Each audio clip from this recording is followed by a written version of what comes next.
Welcome. Thanks for tuning in. Why you keep working out, eating clean, and eating less than other people do at times and still can't lose weight. What's the connection? And that's what I'm going to talk to you about today.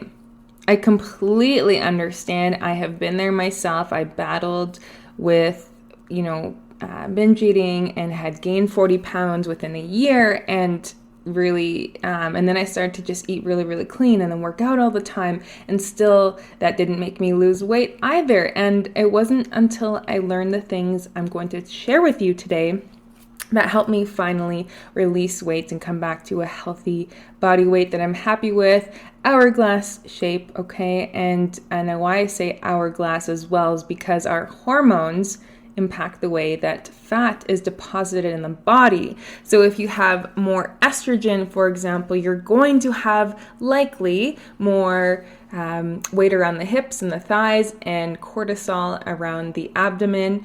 But we'll get into it in this episode, okay? So if you don't know me yet, my name is Celine Bilgin. I'm the founder of Luscious Living, where personal growth meets wellness.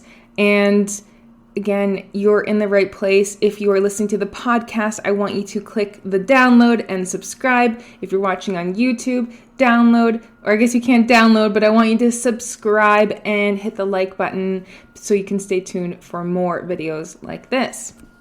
All right, so what we're going to go over today is the frustrating process of working out and eating clean and only to either weight loss plateau or not lose weight at all, and why that happens.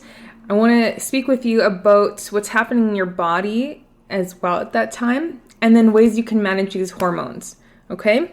So, a lot of women that I speak to come to me, they're doing the boot camps, they're doing the HITT workouts almost daily, they're eating clean, all the salads, the juices, the smoothies, but the weight isn't coming off. And it's frustrating. Because either we see other women who do the same thing as us and they're thriving, or not even a fraction of the effort and they're way slimmer. So what's the deal?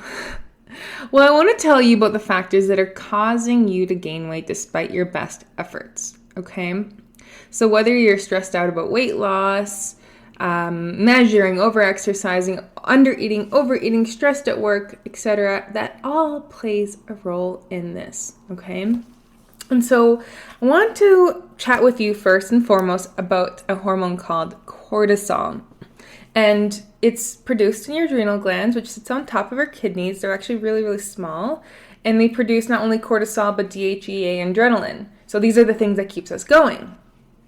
And what happens is, again, whether it's we're stressed about weight loss, we're stressed about being late, we're stressed about the kids, whatever it is, these thoughts, just as if when you're embarrassed, you turn beet red, or you're angry, you turn, you could feel your blood boiling, whatever it is, same with stress. There's always a response in the body.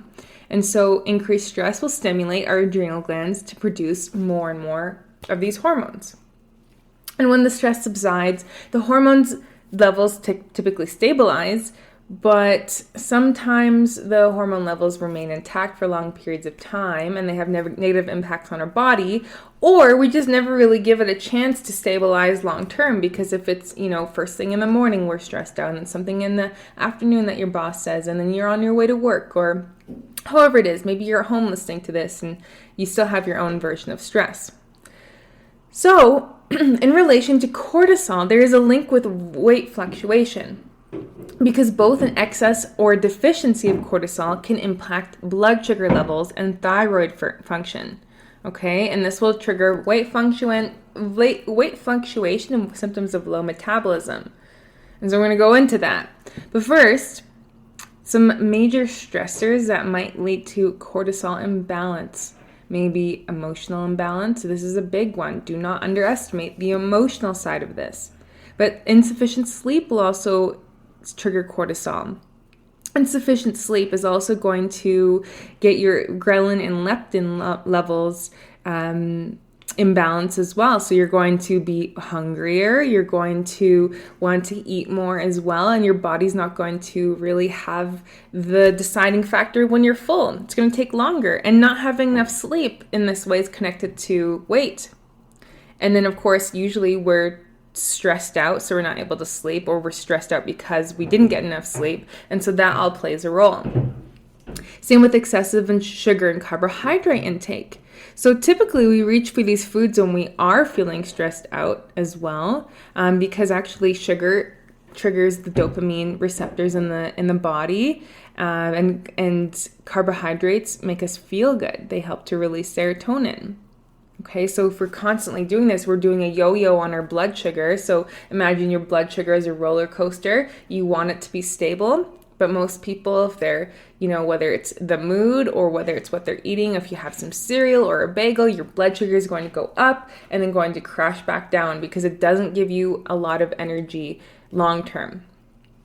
Okay, what else can contribute to your stress is shift work schedule, frequently skipped or delayed meals, infections, overworking, this is mental and physical, surgery or traumatic injury, excessive exercise, especially endurance exercise, which we'll go into, toxic exposure, such as mold, okay? Just taking a sip of my coffee here. So cortisol has an intricate relationship with the hormone insulin, which manages our blood sugar. So when cortisol levels increase, the cells of our body become resistant to insulin long term. So if you repeat this over and over again, we're constantly stressed out, and then it actually increases insulin, which is why we want to reach for something sweet to bring that back down, to calm us again. When we do this over and over again, this increases their blood sugar, weight gain, and potentially type 2 diabetes. And I see this with my PCOS girls as well. Okay, so I really want to make sure that's understood. So the more stress you have, and this could be your thoughts, and I'm going to go into this as well, of, not feeling good enough, are you going to pay the bills on time? Does this person like you? Your boss, etc.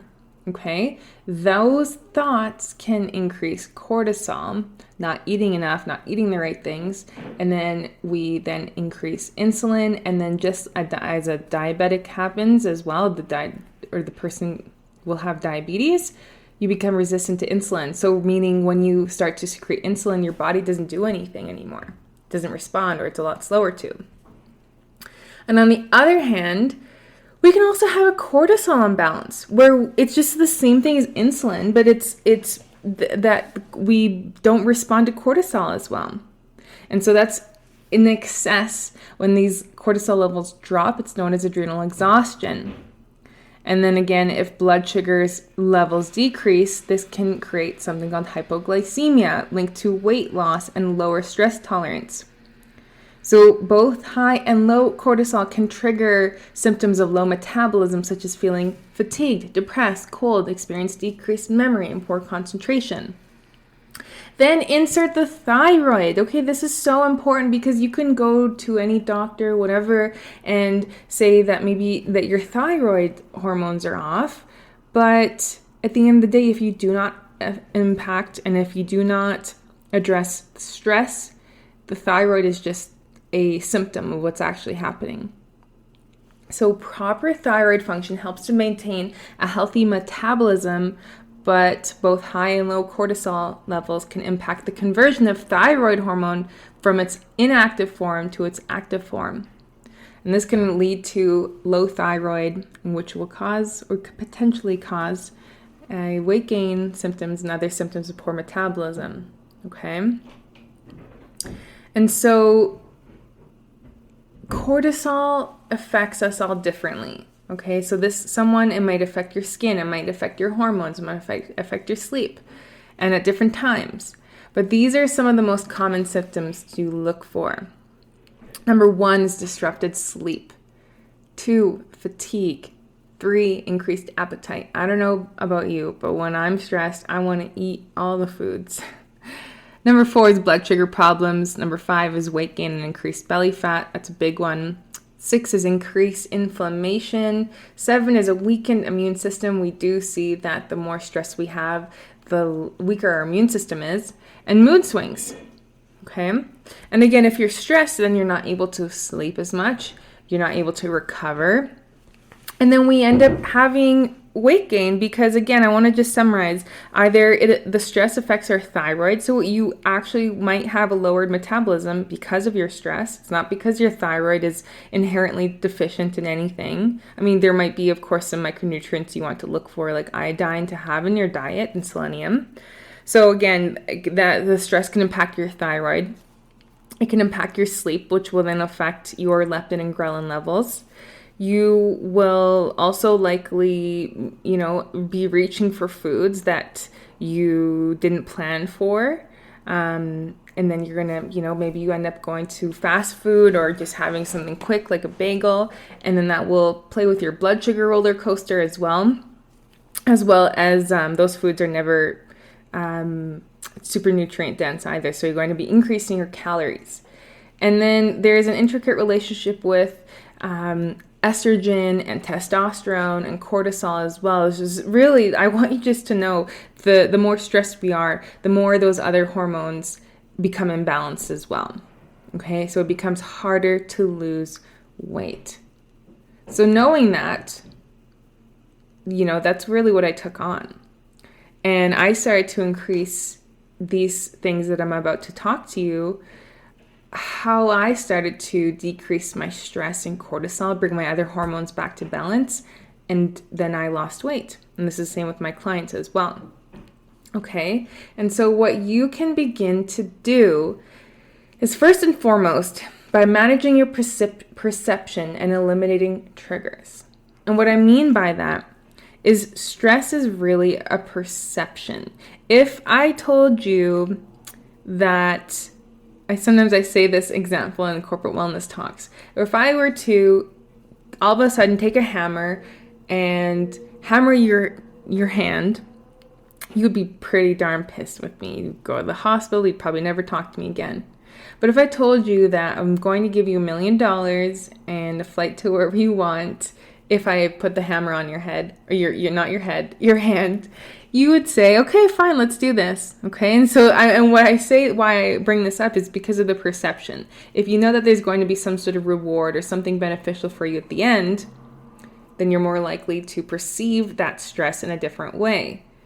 Whereas if it's all of a sudden and it almost feels like it's happening to you and why is this happening, then we become very, very stressed about it. So to manage your perception, I want you to first and foremost be very cognizant of the language you are saying to yourself. So instead of saying, I should do this, I should do that, my parents should be this way, my child should be this way, that creates a low level stress in our body. Okay, so start to upgrade your language to say, I will, I won't, I choose not to, I intend to, I choose to, rather than I will try, I should, I could, nah, right? And then eliminating triggers is looking at, taking some self-reflection to see what are the things that trigger you throughout the day. Is it disorganization? Is it, driving? Is it not planning your meals? Whatever it is, okay? It could be a certain conversation. So I want you to get really, really clear on what that is for you and start to make progress. Because unless we sit down and take the time to organize that, it's going to be difficult to do anything about it, okay? And so get organized if you need to. The French have a saying called mise en place. So make sure that everything has a place, whether it's your keys or your Tupperware or your phone, so that you don't have to go looking for it. You might want to organize your clothes the night before, have your water bottle filled the night before. All of those things will make a big difference. And then managing your environment is point 2, but it really piggybacks on point 1, is if you can look around you, think about all of the things that are in the room.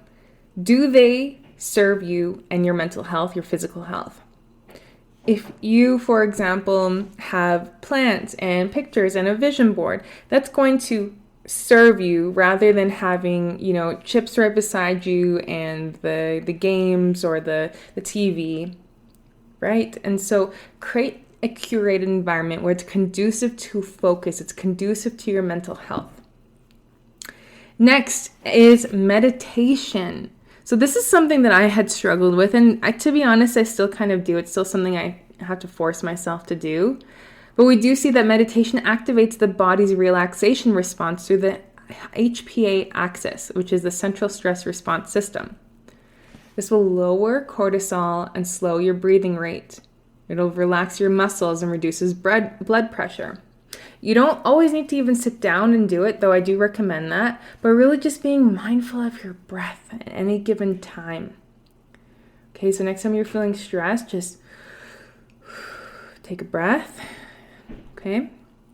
And we do see that people who complete an online mindfulness program for 1 hour a week for 8 weeks reported a 31% decrease in stress levels a year after the program, which is pretty significant. I know 31% doesn't seem like a whole lot, but a year after is pretty neat, okay?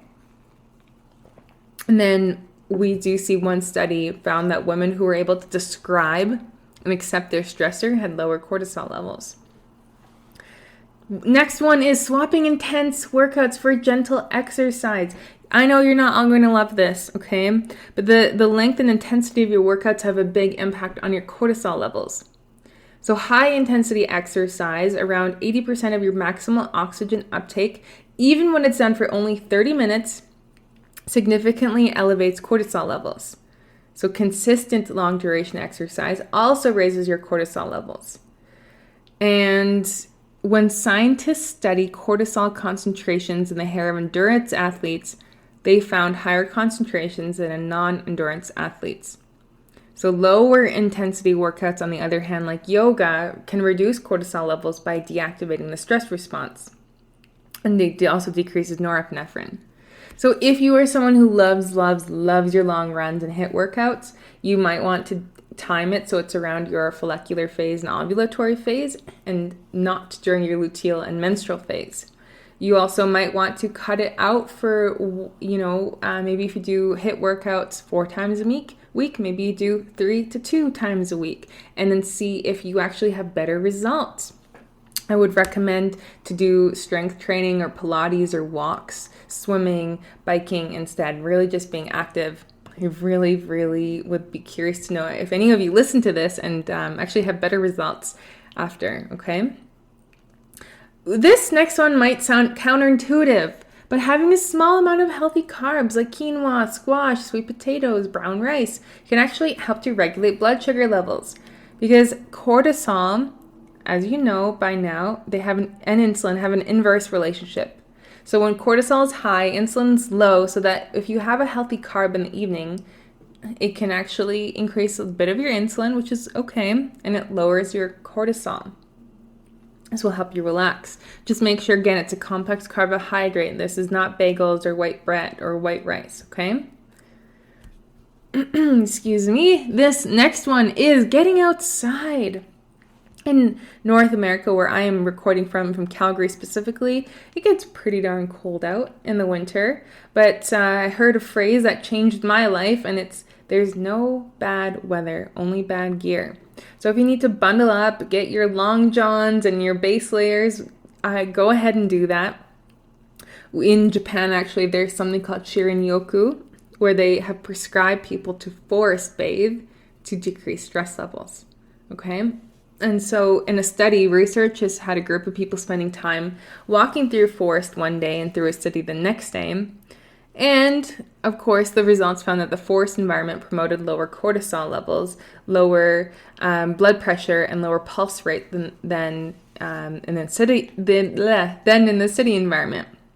But obviously, if you can't get out of the city, just go for the river, the nearest river, the go hug a tree or by the grass, right? Just 20 minutes a day outdoors have been shown to improve cortisol levels. Next is rewiring your sleep schedule. So one of the biggest things I have learned, and I think it's in the book, Why We Sleep, but the biggest thing you can do is going to bed at the same time and rising at the same time. I'm not there yet, to be honest, okay? Especially on weekends, I sleep later. But this is something that we can all aim for to optimize the sleep cycle. You also want to ideally get to bed by 10 p.m., which actually, the reason why you have a second wind is because of a late evening cortisol spike, okay? So that's why that's happening. And then I encourage you to also have something like Just Get Flux or Screen Shader, and that's an extension on Chrome. They're both free, so that your screen does not affect the melatonin production. Another one is doing things that make you happy. This one is so simple, but we don't do it enough. I mean, I know so many people don't do enough, and I'm going to say we, but I'm sure if you're listening to this, you might be also in that boat. So whether it's, connecting with your friends, family, a new hobby, we do see that doing something that makes you feel good decreases cortisol, but it actually also increases heart rate, or rather it helps to improve heart rate, blood pressure, and inflammatory markers. And I don't know why we need to see a study for this, but it does help.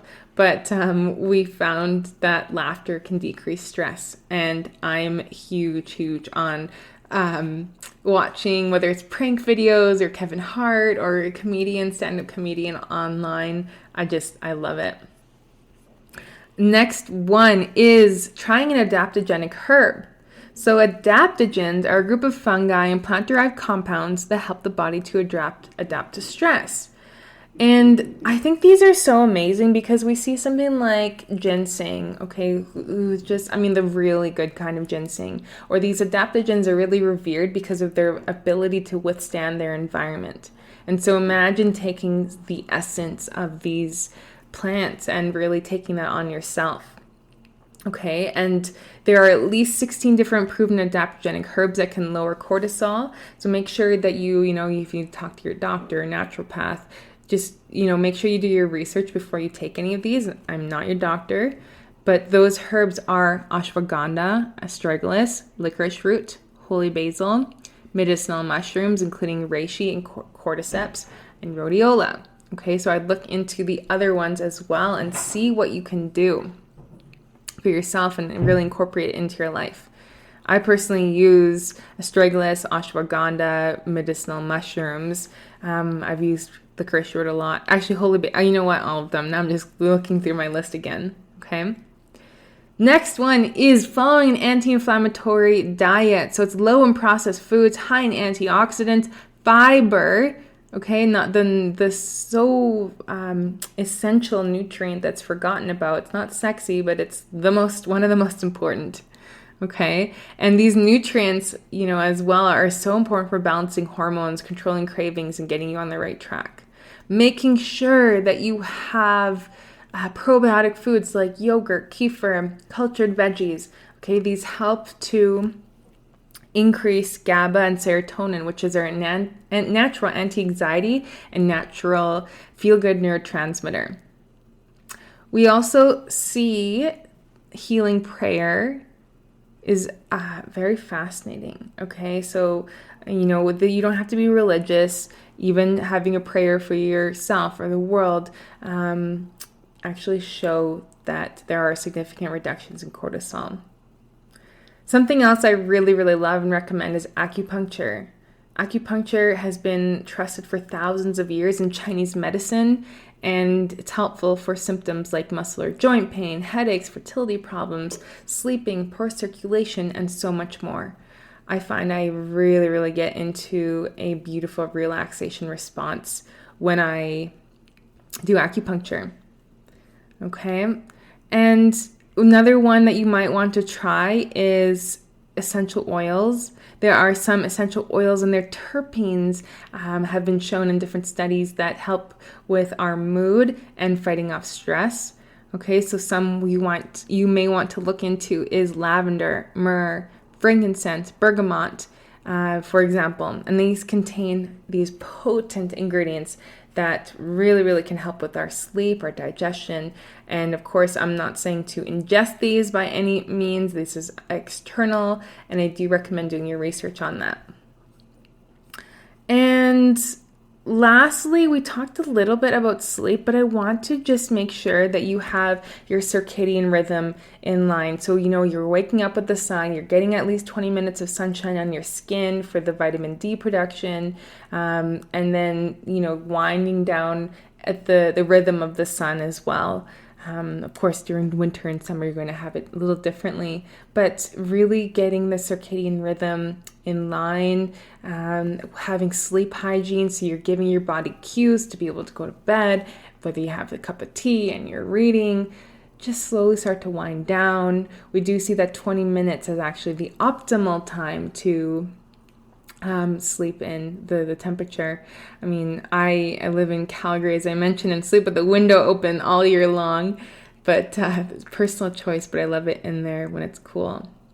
Well, I hope this was helpful for you. If you have any questions, please just, tag me on social media with it. Send me a DM, put it in the chat and at the end of the video. I'm really looking forward to seeing you again. I have more videos for you to watch or podcast episodes for you to listen to. So be sure to get on that. Thank you so much for tuning in and enjoy the rest of your day.